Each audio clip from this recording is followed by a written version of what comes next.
Bonjour. Bonjour à tous. Eh bien voilà, on approche de la fin, on est C'est ça. au Proverbe chapitre 30, c'est l'avant-dernier. On se réjouit de savoir qu'on en a lu déjà 29 et on ne s'est pas relâché, merci Seigneur, on veut vraiment faire ça avec la parole de Dieu, on veut vraiment continuer à la lire, à la méditer, et puis donc voilà, on va lire ce Proverbe chapitre 30. Verset 1er. Parole d'Agur, fils de Jaquet, sentence prononcée par cet homme pour Itiel et pour Ucal. Certes, je suis plus stupide que personne et je n'ai pas l'intelligence d'un homme. Je n'ai pas appris la sagesse et je ne connais pas la science des saints. Qui est monté aux cieux et qui en est descendu? Qui a recueilli le vent dans ses mains? Qui a serré les eaux dans son vêtement? Qui a fait paraître les extrémités de la terre? Quel est son nom? Et quel est le nom de son fils? Le sais-tu? Toute parole de Dieu est éprouvée. Il est un bouclier pour ceux qui cherchent en lui un refuge. N'ajoute rien à ses paroles, de peur qu'il ne te reprenne et que tu ne sois trouvé menteur. Je te demande 2 choses. Ne me les refuse pas avant que je meure. Éloigne de moi la fausseté et la parole mensongère. Ne me donne ni pauvreté, ni richesse. Accorde-le-moi le pain qui m'est nécessaire. De peur que dans l'abondance, je ne te renie et ne dise « Qui est l'Éternel ?» ou que dans la pauvreté, je ne dérobe et ne m'attaque au nom de mon Dieu. Ne calomnie pas un serviteur auprès de son maître, de peur qu'il ne te maudisse et que tu ne te rendes coupable. Il est une race qui maudit son père et qui ne bénit point sa mère. Il est une race qui se croit pure et qui n'est pas lavée de sa souillure. Il est une race dont les yeux sont hautains et les paupières élevées. Il est une race dont les dents sont des glaives et les mâchoires des couteaux, pour dévorer le malheureux sur la terre et les indigents parmi les hommes. La sangsue a 2 filles. Donne, donne. 3 choses sont insatiables. 4 ne dis-je jamais assez.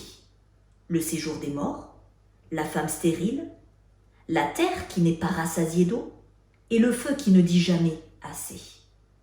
L'œil qui se moque d'un père et qui dédaigne l'obéissance envers une mère, les corbeaux du torrent le perceront, et les petits de l'aigle le mangeront. Il y a 3 choses qui sont au-dessus de ma portée, même 4, que je ne puis comprendre. La trace de l'aigle dans les cieux, la trace du serpent sur le rocher, la trace du navire au milieu de la mer, et la trace de l'homme chez la jeune femme. Telle est la voix de la femme adultère. Elle mange et s'essuie la bouche, puis elle dit « Je n'ai pas fait de mal ». 3 choses font trembler la terre. Il en est 4 qu'elle ne peut supporter.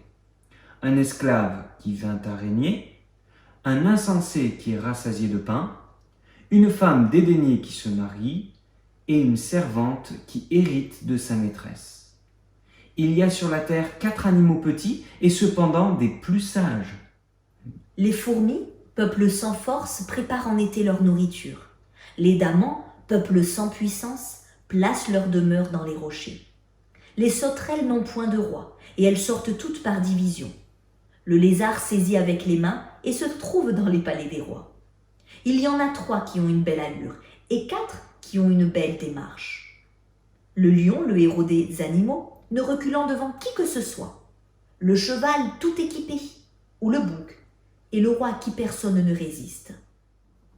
Si l'orgueil te pousse à des actes de folie, et si tu as de mauvaises pensées, mets la main sur ta bouche. Car la pression du lait produit de la crème, la pression du nez produit du sang, et la pression de la colère produit des querelles. Amen. Amen. Moi, je voudrais bien juste peut-être retenir le verset 6. Le verset 6, qui nous parle de la parole de Dieu en disant « N'ajoute rien à ses paroles, de peur qu'il ne te reprenne et que tu ne sois trouvé menteur. » Ouais, c'est vrai que ça me rappelle l'importance de ne pas vouloir détourner parfois notre avantage, la parole de Dieu, ou de voir des fois lui faire dire des choses qu'elle ne dit pas, mais de véritablement la prendre aussi dans son contexte aussi, ça c'est important. Des fois, on lit un verset et on ne fait pas attention au contexte, on ne prend pas la peine de regarder le contexte et du coup on fait dire à la Bible quelque chose qui n'est pas vrai. Alors des fois ça peut être de manière tout à fait ignorante et Dieu nous aide, il n'y a pas de souci. Mais voilà, je crois vraiment c'est important de se rappeler de s'appuyer sur la parole de Dieu, de ne rien rajouter. C'est la parole de Dieu et puis voilà quoi. On veut vraiment l'écouter et ne rien y changer. Parce qu'on pourrait être trouvé menteur. C'est vrai.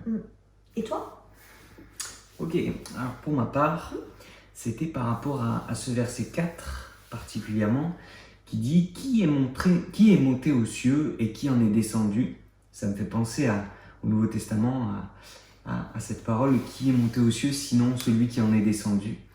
Qui a recueilli le vent dans ses mains, qui a serré les eaux dans son vêtement, qui a fait paraître les extrémités de la terre, quel est son nom et quel est le nom de son fils, le sais-tu ?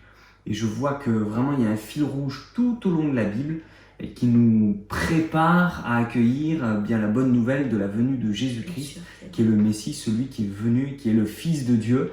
Non pas que Dieu soit allé avec une femme, mais qu'une femme soit devenue enceinte par la puissance du Saint-Esprit, par la puissance de Dieu. Et ça, c'est extraordinaire de voir que partout, et même dans le livre des Proverbes, il y a déjà la pensée de ce Créateur avec un nom, l'Éternel, et le nom de son Fils, Jésus. Et nous le savons, alors on est bien heureux. Voilà, merci Seigneur. Merci Seigneur. Jésus, il est remonté aux cieux et il en était descendu pour venir nous visiter. Voilà, c'est lui. Qui est monté aux cieux, qui en est descendu? Jésus. Et Jésus aussi a participé à la création, puisqu'il est le Verbe incarné, la parole devenue chair. Et Dieu dit, et la chose est arrivée, est accomplie. La chose est apparue. Voilà. Que Dieu soit béni. Ouais, que Dieu soit loué vraiment. N'hésitez pas à nous dire encore une fois. Oui, vous aussi, c'est vrai, ce que vous avez trouvé. C'est ça. On vous souhaite une belle journée, que Dieu vous bénisse. Et puis à demain pour le dernier chapitre. C'est le ça. Chapitre 31. On va parler des femmes, attention. Moi, j'ai aucun souci. Je sais, Je rigole. Non, et puis qui viendra clôturer ce livre des Proverbes. À bientôt. Bonne journée. Au revoir.